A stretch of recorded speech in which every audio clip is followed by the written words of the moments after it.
إلهي إلهي إلهي وخلاقي إلهي إلهي إلهي وخلاقي.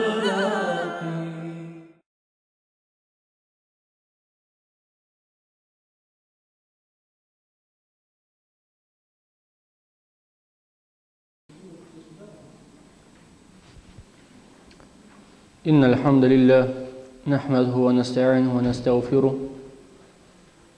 ونعوذ بالله من شرور أنفسنا ومن سيئات أعمالنا. من يهده الله فلا مضل له ومن يضلل فلا هادي له. أشهد أن لا إله إلا الله وحده لا شريك له وأشهد أن محمدا عبده ورسوله.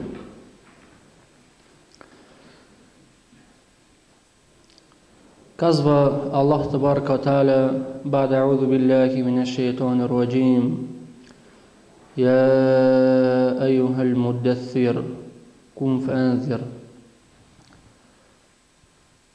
Ние знаем, когато Мухаммад саллаллаху алейхи ва саллям бил известен вече за вдъхновението за свещения Коран, Мухаммад саллаллаху алейхи ва саллям прибира се и известява Хатиджа и се завива в собствените си одежди.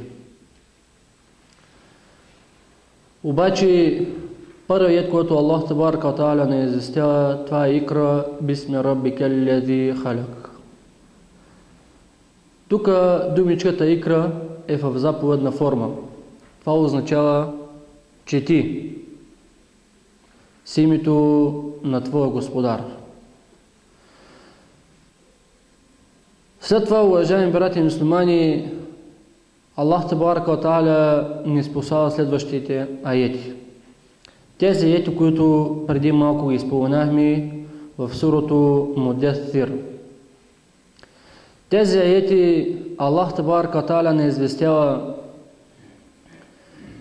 пътя на всеки един, който казва, че е мюсюлманин, който претендира, че е мюсюлманин, за да може да спечели задоволството на Аллах Табарaka ва Та'аля и да спечели дженнета.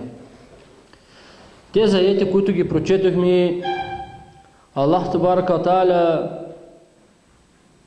близо 7 аета от тази сура, Аллах Та'аля в заповедна форма ги дава на нас. Вижте какво казва Аллах Табарaka ва Та'аля в суратул Муддатсир или сура обвиващият се. Казва Аллах Та'аля: о ти, който се завиваш в своите одежди. Тоест, когато Расулуллах алейхи салату ва салам, Джибрил алейхи салату ва салам го е навестил, се е оплашил много. И затова идва следващите аети и Аллах Та'аля му дава път, по който той е задължен да тръгне. Както пратеника саллаллаху алейхи ва саллям е бил задължен да тръгне по този път, така и всеки един от неговата общност е задължен да тръгне по този път. Вторият автоматически Аллах Табарaka ва Та'аля ни казва: стани в заповедна форма, стани и предупреждавай. Днеска, уважаеми брати и мюсюлмани, на втория аят още специално в България, ние не можем да ставаме и да предупреждаваме. Не говорим към друговерците, говорим сред нас, говорим сред нашите управляващи, които се наричат мюфтии, говорим сред нашите управляващи, които се наричат ходжи и така нататък. Когато даден човек тръгне да греши и решиш да го посъветваш, да му кажеш къде греши, веднага той ти казва: ти ще ми кажеш. Аз съм ходжата, аз съм мифтията, каквото каже, това ще става. Аз съм бил свидетел, един от заместниците мифтии, заместник мифтия, ходил съм при него и казва: аз съм заместник мифтия, Каквото кажа, това ще става. Нима мифтийството и на баща му и на майка му? Или са му завещали мифтийството? Не мога да разбера. Затова тук Аллах Табарaka ва Та'аля ясно и точно, това е задължение на всеки един мюсюлманин, който има знание да го разпространява. Независимо къде, кога и как. Зависимост от място и време. Трябва да знаем, уважаеми брати мюсюлмани, че развитието в исляма е точно тук. Ако пратеника Мухаммад саллаллаху алейхи ва саллям не е предупреждавал обществото и не ги е известявал, дали ще да има развитие? Не. Най-омразното нещо на човек, знаете ли кое е? Най-омразното нещо е човек да го съветваш. Защото ти накърняваш неговото его, неговото самочувствие. И всеки един си мисли, че той е правия. Обаче, не случайно Аллах Табарaka ва Та'аля ни дава свещения Коран, щедрото слово, за да можем ние да се развиваме. И не случайно Аллах Табарaka ва Та'аля така ни е създал, че ако искаме да се развиваме, трябва да го приложим това нещо, дори това не е да не го харесваме. Затова учените хора казват, всички учени, не нашите учени в България, всички учени, които действително са искрени и истински учени, казват, не ми е приятел онзи, който види, че греша и не дойде да ми каже къде греша. Казва, приятел ми е онзи, когато види, че греша, да дойде и да ми каже. И казват, по този начин ние се усъвършенстваме, ние се развиваме. Затова Аллах Табарaka ва Та'аля във втория аят в суратул Муддассир казва на Мухаммад саллаллаху алейхи ва саллям, стани и предупреждавай. Продължават аятите и казва, ва раббака факаббир. Казва Аллах, и своя Господар възвеличавай, споменавай го. И винаги трябва да имаш връзка между твоето сърце и Аллах. Винаги сърцето ти трябва да бъде с Аллах Табарaka ва Та'аля. Ако сърцето не ти е свързано с Аллах, а ти е свързано с нещо друго, нещо материално от дунята, на някой е свързано с кола, да кара луксозна кола, на друг да има луксозна къща, на трети да има луксозен телефон, четвърти да има красива жена и така нататък. Аллах Табарaka ва Та'аля трябва да стои на най-високото ниво от всичко това, което ти желаеш. На първо място. Тогава вече ще има развитие, тогава ще има прогрес, тогава ще има и дженнет. За това, което всеки един милее и старае да влезне в дженнета. Продължават словата на Аллах Табарaka ва Та'аля в четвърта аят и казва, и дрехите си почиствай. Един мюсюлманин не може да бъде с омърсени дрехи. Винаги трябва да носи чисти дрехи. Продължава Аллах Табарaka ва Та'аля и казва, и скверността отбягвай. Скверността, уважаеми брати и мюсюлмани, всичко попада в това, което човек мрази. Всичко това, което вреди на обществото. Както споменахме, като лицемерие, омраза, алчност, егоизъм, високомерие, надменност и така нататък. Това е скверност, която скверност не носи нищо добро, освен разваля човека и разваля и обществото. Шестият казва Аллах, и когато човек дава, да не се стреми да получи повече. Когато човек даде това нещо, трябва да го даде заради Аллах. Днес се получава обратното. Отиваш да свършиш на даден човек нещо, обаче той отива с намерението да му помогне на този човек, не заради Аллах, а отива да му помогне, че утрешния ден този човек взема някакъв пост и той ще му помогне. Ето тук идва разминаването. Но утрешния ден, ако се скарат двамата, и единия и другия не го направят заради Аллах, веднага ще се напсуват и веднага ще тръгнат да се обиждат. Затова в Исляма всяко едно дело и действие, когато човек тръгне да го прави, трябва да го прави заради Всевишния Аллах Табарака ва Та'аля.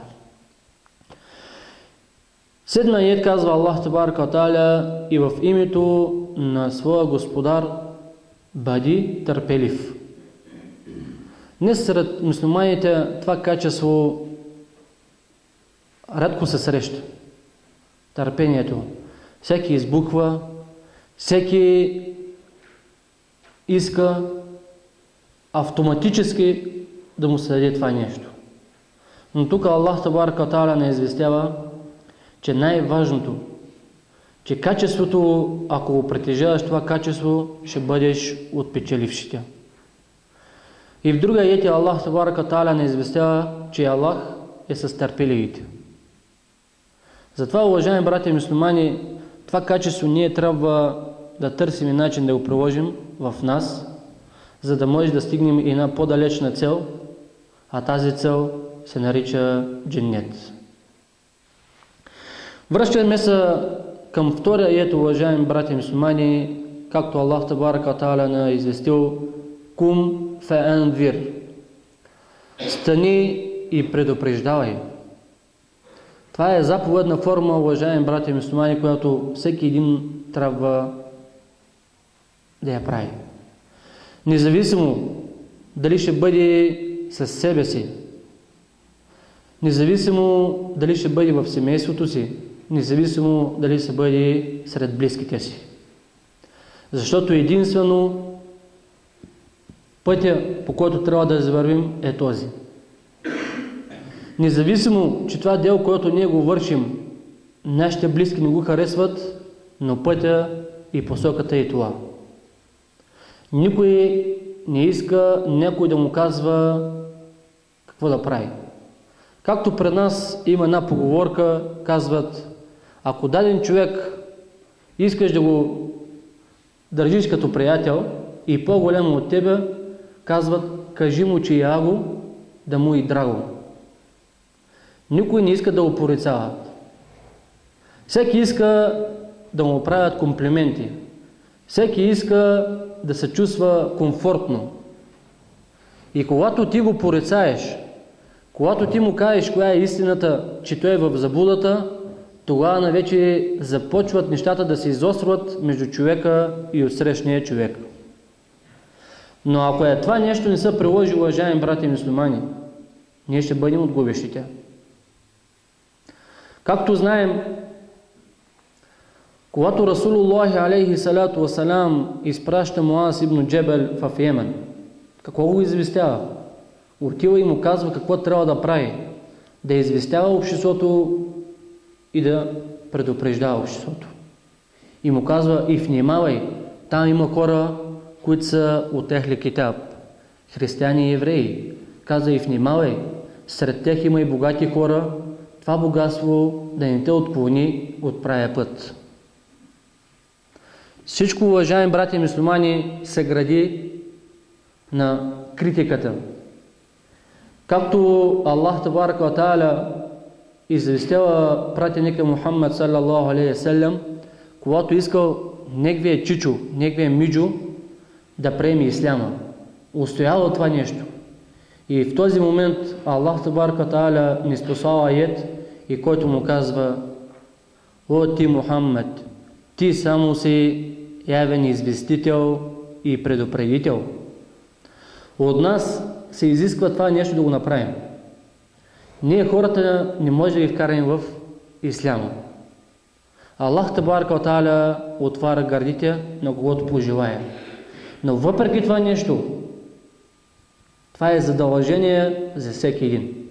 повеляване на доброто и порицаване на лошото. В друг хадис Расулуллах алейхи салату васалам на известя и казва: всеки един от вас е пастир и всеки пастир е отговорен за неговото стадо.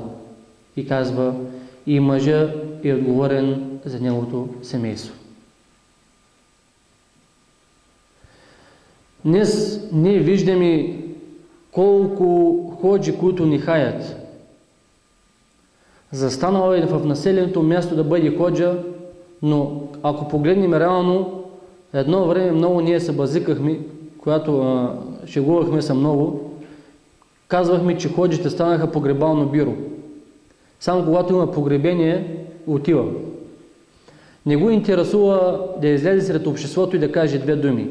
Единствено го интересува погребението, интересува го мевлюта кога ще дойде и никакво разяснение на обществото.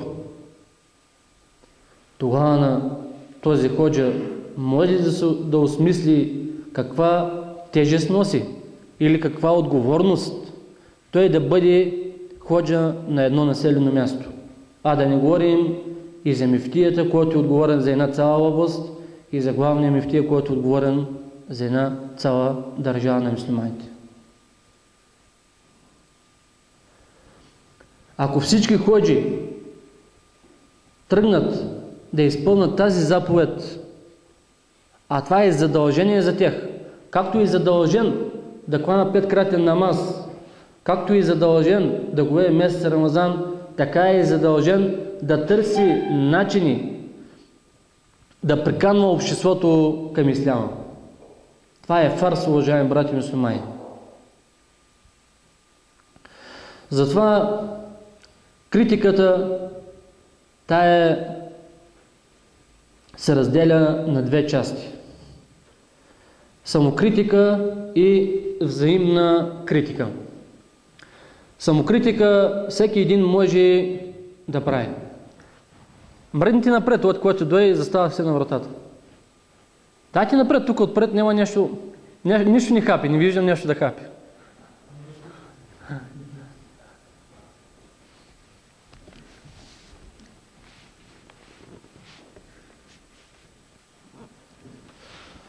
Значи казахме, критиката се разделя на две части.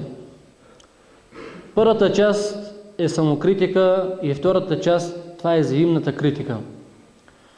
Казва Аллах Табарака ва Та'аля следното: той е с вас, където и да сте. Тук виждаме в този ед, че човек, когато тръгне да извършва нещо лошо, трябва да си припомни за тези думи на Аллах Табарака ва Та'аля, че където и да отидеш, Аллах те наблюдава. Каквото и дело да извършиш, Аллах го знае и го вижда. По този начин ти критикува себе си, защото много хора, когато тръгнат да крадат, казват: дали някой ще ме види? Ето, по този начин ти регулираш себе си и критикуваш себе си. Каквото и казваш да направя, Аллах знае. И това нещо теб те възпира да отръгнеш да правиш нещо лошо.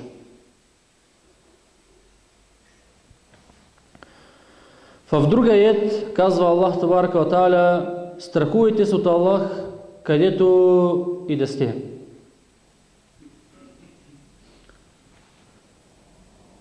Страхувайте се, това го споменахме и вчера. Страхопочитание да имаш, това означава да изградиш между тебе и джехенема преграда. А тази преграда единствено се изгражда с подчинение и извършване на заповедите на Аллах Табарака ва Та'аля и като премахнеш онези забрани, които ги вършиш. Защото няма човек, който да не греши, но трябва повече и все повече да се старае да не греши. И тези прегрешения, които ги върши, да положи усилия и труд да ги премахне. Другото, което трябва ние да знаем, че когато даден човек тръгне да критикува другия човек, това дело той трябва да не го върши. Например, аз отивам при джамалите и му казвам: брат мюсюлманин, не дей да пушиш. А в същия момент извадил си съм цигарката и си паля. Става ли? Също казвам на друг брат мюсюлманин, трябва да кланяш 5-кратен намаз.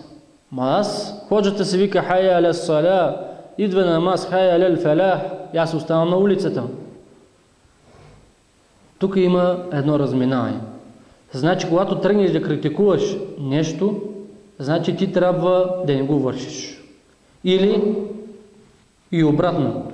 Когато е заповед, трябва да я вършиш. Например, казваш, че е заповед намаза, обаче в същия момент ти не кланяш. В този момент ти трябва да вършиш тази заповед. Тук, уважаеми брати мюсюлмани, трябва добре да обмислим това нещо. Защото развитието на една общност е точно в това. Днес, когато ние видим наши близки, когато грешат, всеки един казва, да се оправя. А забравяме, че това е заповед от Аллах. Когато тръгне човек да критикува, трябва да намери подходящия подход. Да намери подходящото време и място. Една случка, която ми разправяха, казват, че се е случила в Америка, но няма значение, ние само може да вземем полза от тази случка. Един брат мюсюлманин тръгнал да приканва и да предупреждава неговия шеф, който е бил християнин. Започнал да му разправя за исляма и да го убеждава в това нещо. Така продължил дълго, а неговия шеф, каквото и да му каже този мюсюлманин, все се е съгласял. И нашия брат мюсюлманин вече стигнал до заключение, че неговия шеф е готов вече да приеме исляма. И отива и му казва, слушай, ти се съгласил с всичко това, което до момента ти казвах. Казва, ти си вече готов мюсюлманин. Само кажи ла илаха илlallah Мухаммада Расулуллах и си мюсюлманин. Тогава на неговия шеф му казва, слушай, твоята религия изисква днес да взимам 5 пъти абдест. И той му казва, аз не взимам абдест и пак съм мюсюлманин. Той му казва, трябва един месец, когато го веете вие, трябва да не ям. При нас постенето един месец, обаче само дето месото не едем в това месец. Нашия брат мюсюлманин казва, няма проблем, аз не го вея и пак съм мюсюлманин. Вашата религия вика забранява алкохола. Казва, няма проблем, аз се пия и пак съм мюсюлманин. И който и да го извести, нашия брат мюсюлманин, той казва, аз го върша, но пак съм мюсюлманин. И най-накрая шефа му казва едни много силни думи, Аллах да пази. Казва му, ти си по-близо до мен, колкото аз до теб. Значи той става вече, той е само единствен, кой го държи. Единствено само дето казва ла илаха илlallah Мухаммад Расулуллах. Без дела. Аллах да пази. Затова, уважаеми брати мюсюлмани, Всевишния Аллах Табарaka ва Та'аля в сурата Бакара, 44 аят, вижте какво не известява. Нима повелявате на хората праведност, а забравяте себе си. Въпреки, че вие четете писанието, казва Аллах и завършва аята и казва, нима не проумявате. Има разминаване между думи и дела.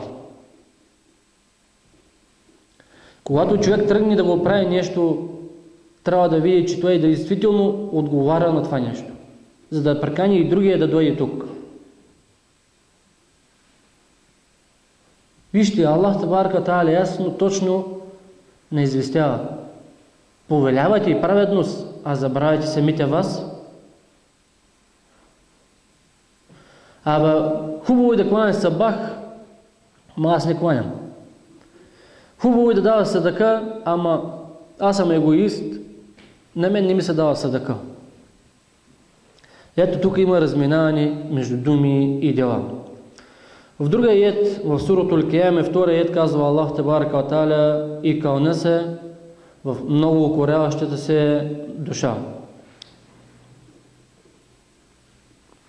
Тук Аллах Тебарaka ва Та'аля се кълне в това нещо, защото много хора казват, ние ходя, друг свят няма, умираме и всичко завършва. А това са хората, които го вършат, това са лицемерите, лъжците и хората, които са заблудени.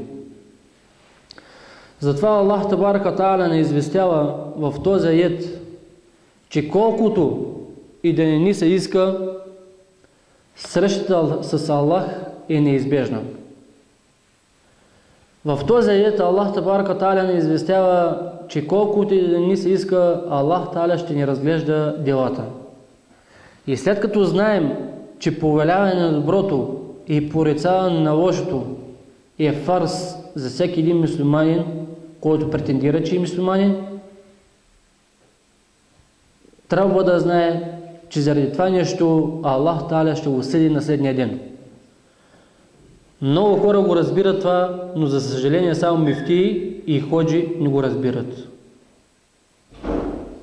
Защото ако знаеха каква е тежестта и отговорността и не вършат това нещо, а большинството, аз ги познавам, не го вършат това нещо. Направете си сметката, защо сме ние на този хал. Ако ние всички тръгнем да заработим за тази идеология, тогава ще видим какво е развитието.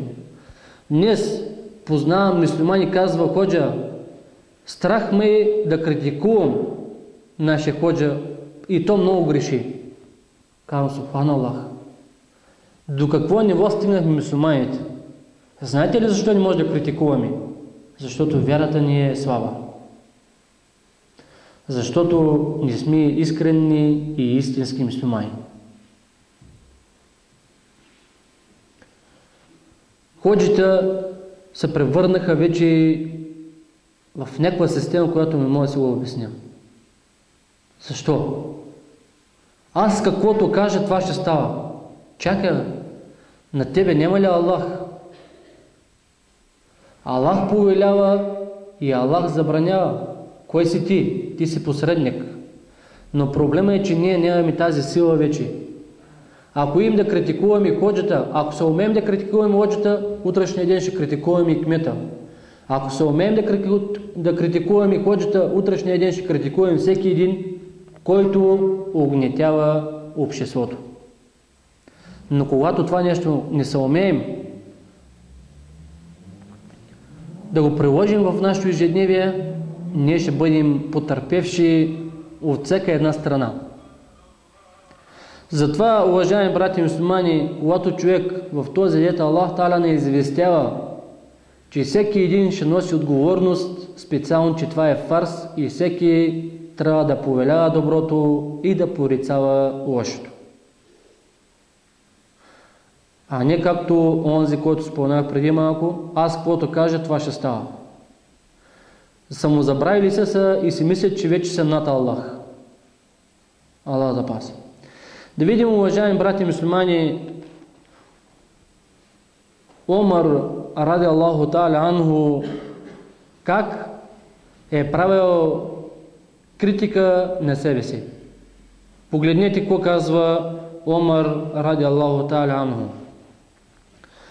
Ако пратеника саллаллаху алейхи ва саллям каже следните думи, казва той: всички хора ще влезнат в дженнета, освен един. Казва Омар, щях да помисля, че този един човек съм аз. Виждаме как сахабетата са се самокритикували. Не са чакали винаги някой да им каже, слушай, тук грешиш.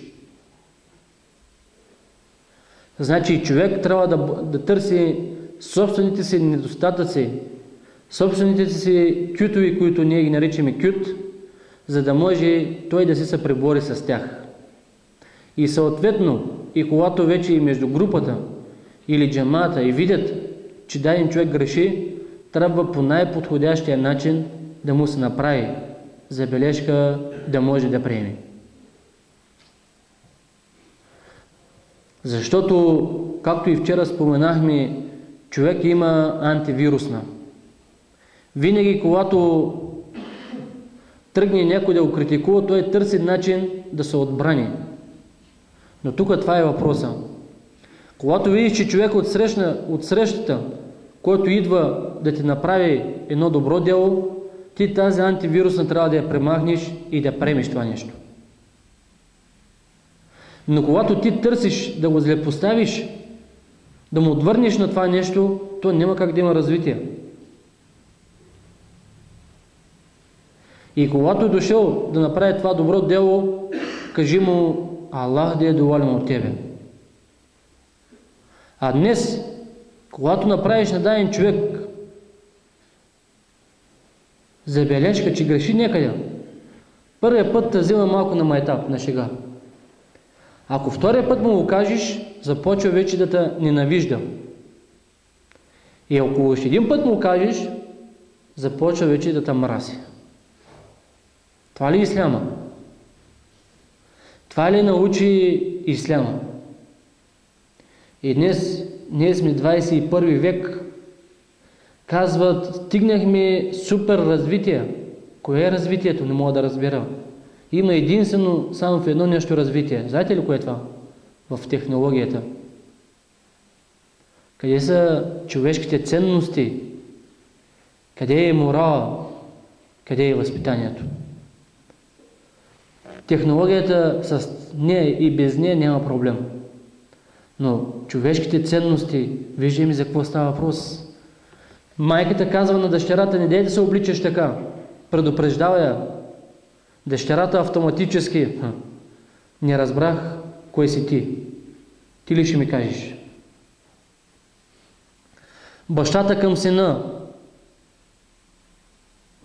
И ето виждаме, когато се изостави това нещо, изостави ли се критиката, повеляване на доброто и порицаване на лошото, нищо добро не ни очаква.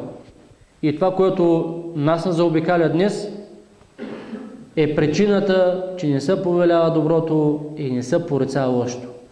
Развалата, която цари в нашите семейства и близки и навсякъде, е причината от това дело, че ние сме го изоставили.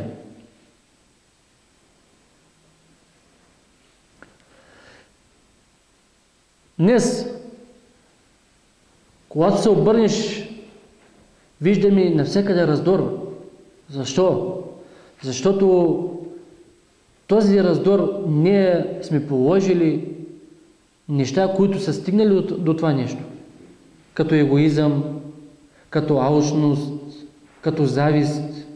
От тези качества идва това, което се забелязва днес. Този раздор. Ако ние се умеем да се излекуваме, а ние единствено и само можем да се излекуваме по два начина. Да се самокритикуваме или когато тръгнем взаимно да се критикуваме. Затова Аллах Табарaka ва Та'аля в сурато Аср казва: Аллах вал аср иннал инсана лафи хуср. Казва Аллах Та'аля какво? Кълня се във времето. Наистина човека е в загуба. И започва да изброява коя група хора не е в загуба. И казва: илля аману. Освен онези, които са повярвали в Аллах и вършат праведни дела, и тук идва момента. И казва Аллах: и взаимно се напътстват в истината. Днес, когато направи забележката на някой, който казва: аз съм законния, не мога да разбера законен пред Аллах или законен пред някой друг. Я Рабби, при нас исляма май далече от нашето ежедневие. Законен пред кой? Ти заемаш даден пост и не отговаряш на критериите на Аллах Табарак ва Та'аля и казваш, аз съм законния. Я Рабби, много сме далече от исляма, Аллах да ни помага и Аллах да ни напъсва. Затова Аллах казва и взаимно се напътствайте в истината и взаимно се напътствайте в търпението.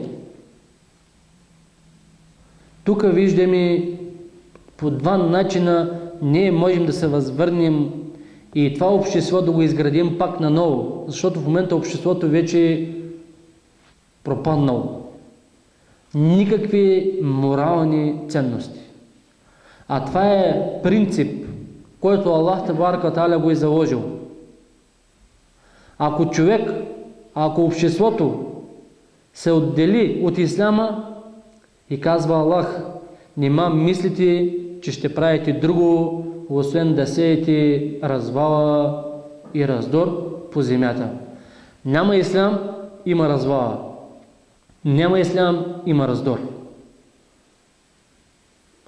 Не можем, уважаеми брати мюсюлмани, да съчетаваме и дунята и ахирета заедно. Както при нас викат, две дини под една мишница не може да се носят. Но съответно ние трябва да търсим кое е доброто и благото на семейството и на обществото. Но единствено ще стигне до там, когато ние заработим в името на Аллах, нашите семейства положим усилие и труд и те да заработят в името на Аллах и постепенно това общество отново ще се възвърне към моралните, към човешките ценности. Запомнете го. Това е принципа, който Аллах Табарак ва Та'аля го е заложил. В една къща няма ли ислям? Няма нищо.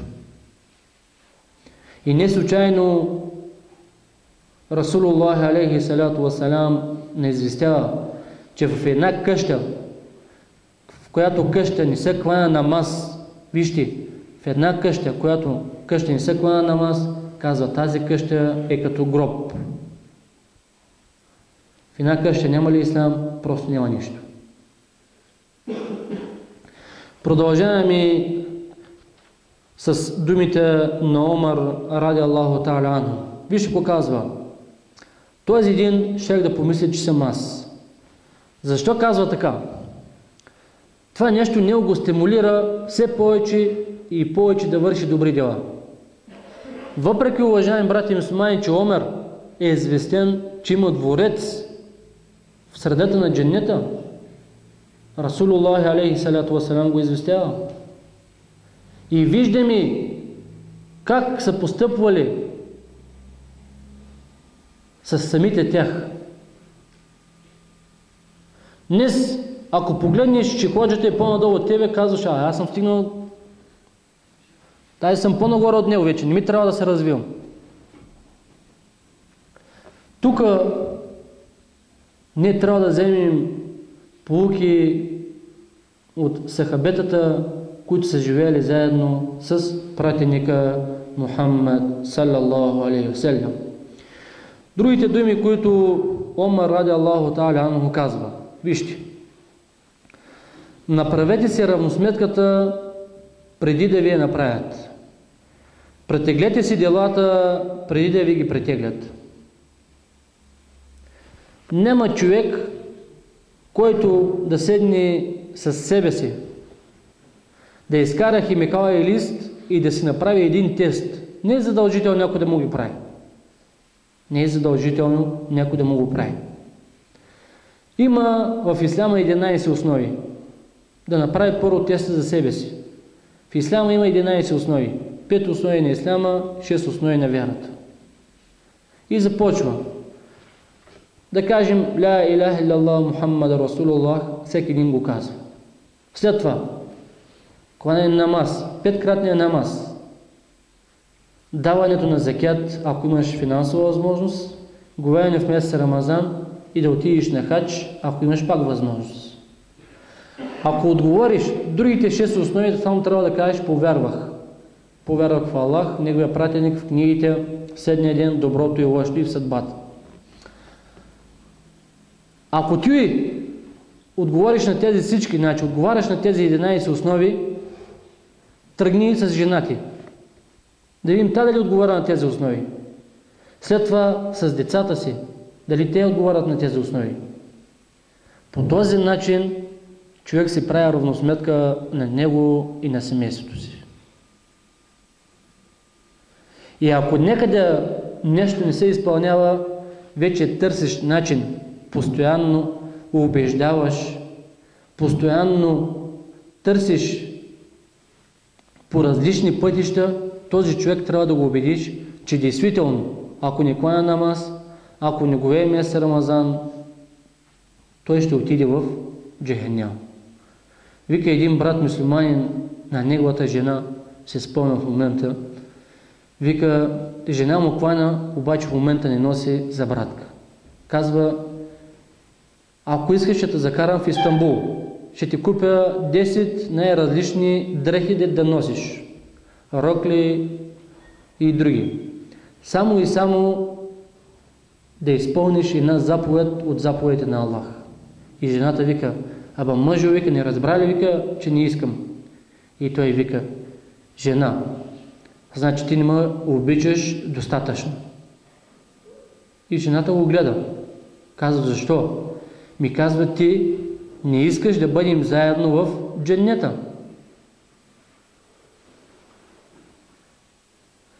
Ти заради тази заповед, която не изпълняваш, ти ще влезеш в Джехеннема и ще изтърпиш необходимото наказание, но това наказание просто не се знае колко време.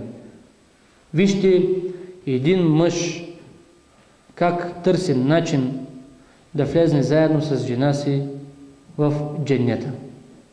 Защото осмислил, защото знае, че след смъртта какво го очаква.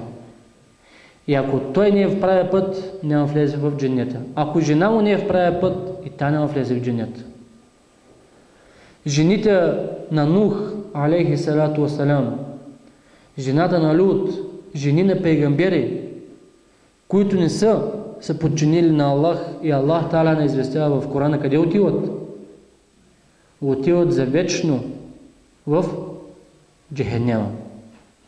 Няма компромис за никой. Няма, че си син на ходжа, че си син на мефтия или син на еди кое си учен. Правилата за всички са еднакви. Затова, уважаеми брати мюсюлмани, всеки един може да разбере до момента за къде е. Няма човек, който да не знае за момента за къде е. Дори и хората, които са извън джамията, които не идват на джамия, си ти казват с едно такова спокойствие, аба ходжа, аз с 2 крака съм в Джехеннема. Виждате ли? Какво нещо обществото? Защото не може този човек, той казва с 2 крака съм в Джехеннема. Той не може да проумее просто какво е наказанието там. Той не може да проумее, че там може да бъде за вечно. А тази думичка вечността ние просто не можем със собствения ни разум да проумеем какво означава. Всеки един може да се представи какво означава вечност. Да си, например, вечността. Да си вечно в блаженство, в дженнета. Или да бъдеш вечно наказан. Затова, уважаеми брати мюсюлмани, Расулуллахи алейхи салату васалам порицава обществото. Обаче, ако някой друг, защото има хора, правят тези неща, обаче не искат задоволството на Аллах, а търсят някакви странични цели. Аз тебе ще те ругая, ще те порицавам, аз тебе ще ти правя това и това, за да може утрешния ден да дойда при тебе и да ми свършиш работа. Аз тебе като видя, че грешиш, някъде ще ти кажа и след време ще ти напомня, за да може ти да си слаб. И когато искам, вече мога да те използвам. В исляма не е така, уважаеми братя. Затова Расулуллах алейхи салату васалам не известява, че когато даден мюсюлманин видиш, че греши някъде, а това прегрешение може да бъде за него фатално. Да кажем, видял си един твой близък да прави нещо, което ако разбере семейството му, ще се разведат.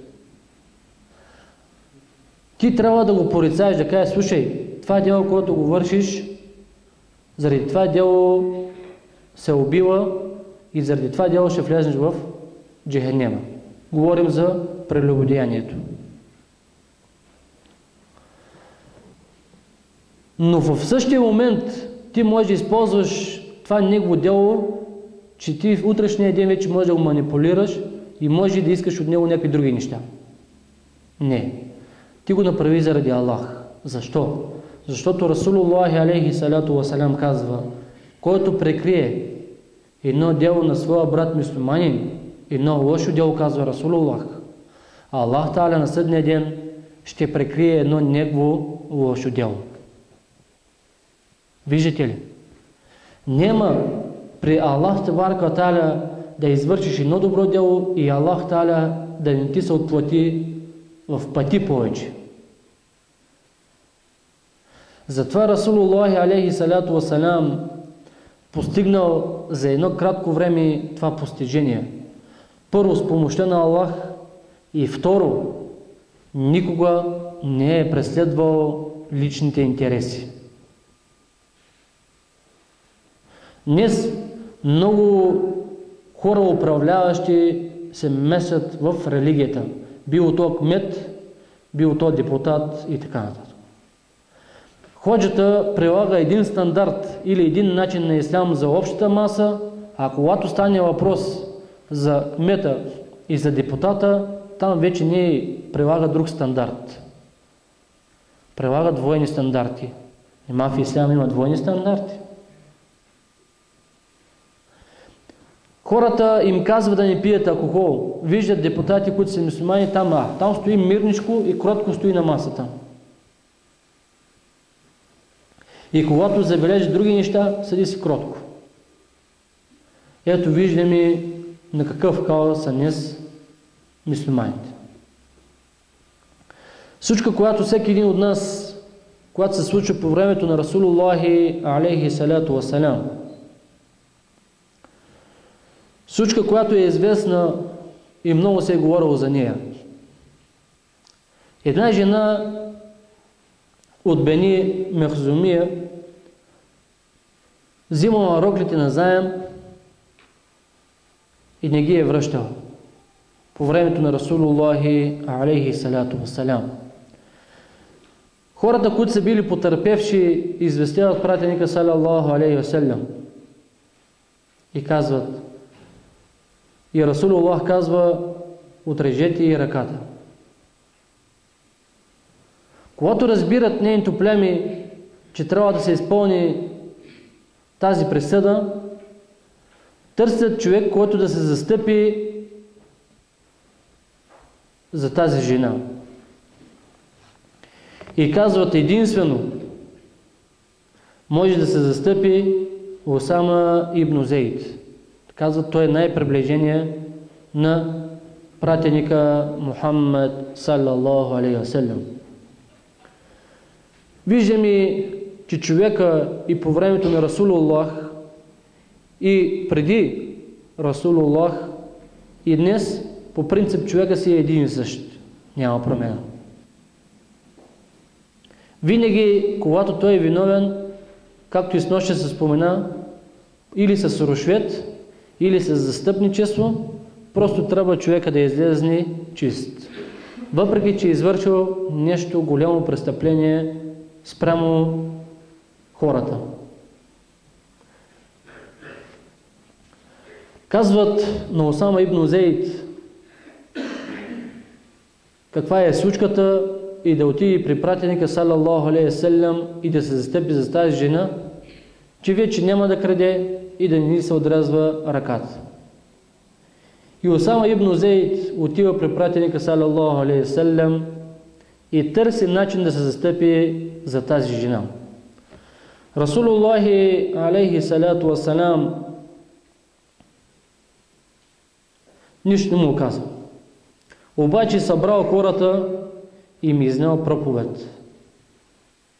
Вижте, Расулуллахи алейхи салату ва салам отвърнал на Усама: нема се застъпваш за такава, която е нарушила границите на Аллах. И казва на сахабетата, обръща към сахабетите и казва: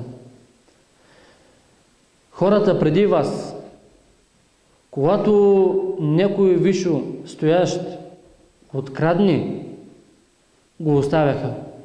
А когато някой беден, немощен откраднеше, изпълняваха наказанието. И продължава да казва: затова Аллах тебарaka ва та'аля ги погуби. Заради това нещо Аллах тебарaka ва та'аля ги погуби. И вижте какво казва: дори и дъщерята на Мухаммед, ако беше откраднала, пак бих ѝ отрязал ръката. Тук виждаме каква справедливост. Тук виждаме как Расулуллахи алейхи салату вассалам прилага независимо. Не само Мухаммад салаллаху алейхи ва саллям прилага заповедите на Аллах. И другите пегамбери, Ибрахим алейхи салату вассалам, когато Аллах тебарaka ва та'аля му заповядва да отиде и да убие сина си. Когато е заповед от Аллах тебарaka ва та'аля, ние трябва там да не се двоумим, а да търсим начин да го приложим. Затова, уважаеми брати и мюсюлмани, ние, когато го приложим, повеляване на доброто и порицаване на лошото, ще има развитие. Ключът към успеха, ключът към развитието и ключът към дженнета е в това нещо. Днес ние това го изоставяме. Днес ние тръгнахме с всичко друго да се занимаваме, но не и с това, което Аллах тебарaka ва та'аля ни повелява. И не случайно ние сме стигнали до това положение. Всеки един от нас знае, когато тръгне да върши нещо непристойно, усеща себе си вътрешно как сърцебиенето се увеличава.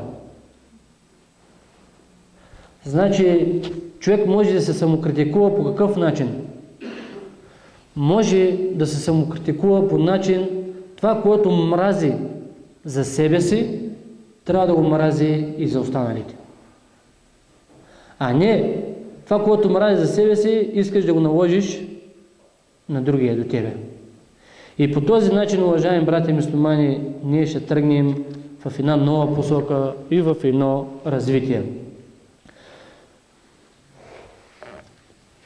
Затова виждаме днес между баща и син няма разбирателство. Между майка и дъщеря няма разбирателство. Между всички няма разбирателство. Ако има разбирателство, то е кратко. В един момент всеки тръгва в някаква посока. Затова Аллах тебарaka ва та'аля ни дава исляма.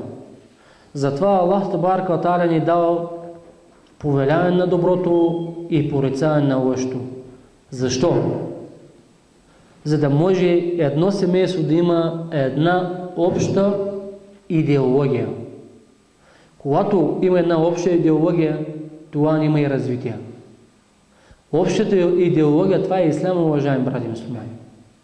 Но когато виждаме, че в една къща всеки един може би и потърпевш, когато цялата къща не е в исляма и всеки един дърпа на една посока, виждаме, че там постоянно има проблеми. Независимо, че тези хора само гонят, да кажем, работят само за дунята. Затова, уважаеми брати и мюсюлмани, Завършвам. Тези две неща никога не трябва да ги забравяме. Самокритиката и взаимната критика. Повеляване на доброто и порицаване на лошото. Развитието, успеха на обществото е там. Няма ли от това нещо? Ще видим още чудеса. Тази развала и този раздор, който е сред нас, ще дойдат още по-големи развали и още по-големи раздори. Както хадиса на Расулуллах алейхи салату вассалам, ще дойде време, когато хората ще се избиват и убитият няма да знае защо е убит. Направете си сметката, ако не се възвърнем към исляма, до какво положение ще стигнем. Нека Аллах табарaka ва та'аля да ни затвърждава в тази религия и нека Аллах табарaka ва та'аля да ни дава сила, да ни дава иман, вяра, да приложим тези неща в нашето ежедневие. Аллах да е доволен от всички. Алхамдулиллахи Раббил аламин.